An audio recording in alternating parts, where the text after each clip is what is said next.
Bonjour à tous, on se retrouve sur une des pièces mythiques du débarquement, à savoir le Mulberry Harbor. Nous avons la chance de pouvoir rouler dessus et vous faire une petite vidéo. Pour ceux qui connaissent un peu l'histoire, pendant la Normandie et le débarquement, deux ports étaient prévus. Celui-ci, c'est un des vestiges du port d'Omaha qui a malheureusement été détruit lors de la tempête quelques jours après le débarquement. Revenons un peu en arrière. Pour comprendre le Mulberry, il faut revenir avant même le débarquement. Le plan allié repose sur une idée simple: débarquer en Normandie, créer une tête de pont puis avancer vers l'intérieur des terres. Mais une armée moderne consomme énormément. Des milliers de tonnes de carburant, des munitions, des pièces détachées, de la nourriture, des véhicules et surtout de nouveaux soldats. Cherbourg, Le Havre, Caen et les autres ports ne sont pas immédiatement disponibles. Il faut donc en créer un. Nom de code, le Mulberry. Deux ports artificiels sont imaginés: le Mulberry Harbor B situé à Romanche et le Mulberry A situé à Omaha Beach, sur les communes de Saint-Laurent-sur-Mer et Virville-sur-Mer.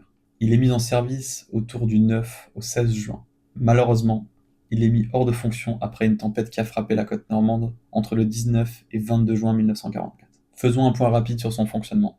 D'autres vidéos traitent de ce sujet, notamment celle de Bunker Memory.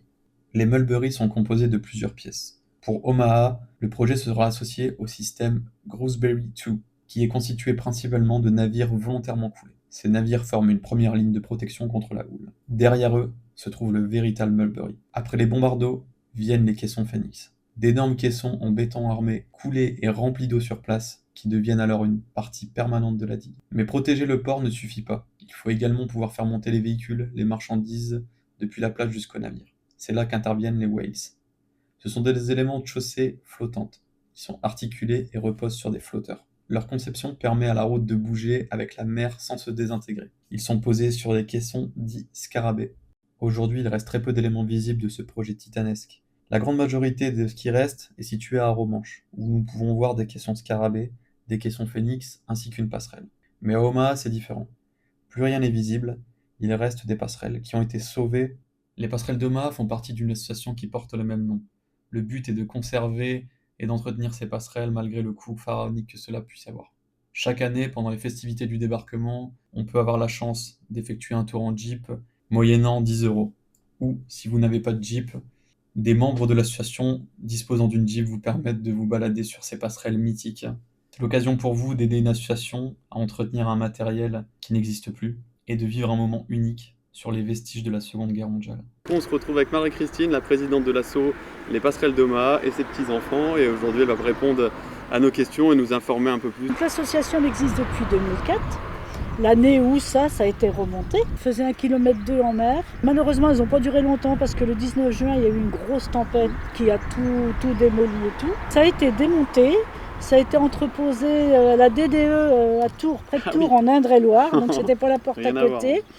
Et en 2004, donc, il y a un monsieur qui les a eus pour un franc symbolique.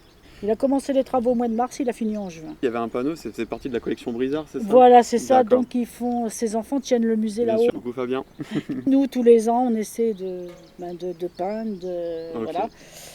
Maintenant, il est un peu abîmé quand même. Et on nous demande 1 million d'euros pour le refaire complètement. Ouais, c'est une somme conséquente. Là, on recherche bien sûr des sponsors et tout pour nous aider. Bien sûr. C'est un monument vraiment exceptionnel. Moi, c'est la première fois que je monte dessus et ça fait depuis quelques années que j'ai la Jeep et c'est vraiment une chance exceptionnelle d'avoir des gens comme vous qui prennent soin de ces monuments. Et beaucoup de gens nous disent ça justement. Mais ça fait vraiment du bien et c'est vrai que c'est unique.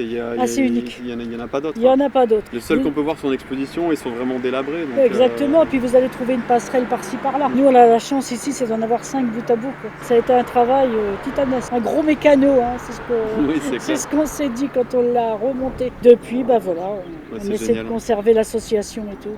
C'est énorme. Merci beaucoup. Merci à beaucoup vous de nous avoir accueillis et d'avoir fait la petite vidéo. J'espère vraiment que le visionnage de cette vidéo vous a plu. J'ai essayé de faire quelque chose de différent. Je sais que sur YouTube, il y a déjà des vidéos qui traitent du sujet des Mulberry Harbor.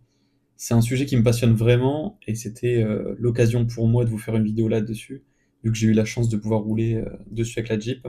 Je remercie encore l'association de m'avoir accueilli, de m'avoir permis de filmer la présidente et de répondre à mes questions. Le but pour moi, c'est vraiment aussi de mettre en avant l'association qui fait la préservation de ce patrimoine-là. Ils ont une page Facebook et également, si vous êtes du secteur et que vous avez envie de vous investir dans le milieu associatif, c'est des gens qui sont très sympas, mais qui, comme tout le monde, vieillissent et qui auraient peut-être besoin d'un peu de sang neuf afin de les aider à entretenir ce patrimoine. Je vous remercie beaucoup, on se retrouve très vite pour de prochaines vidéos. Salut tout le monde.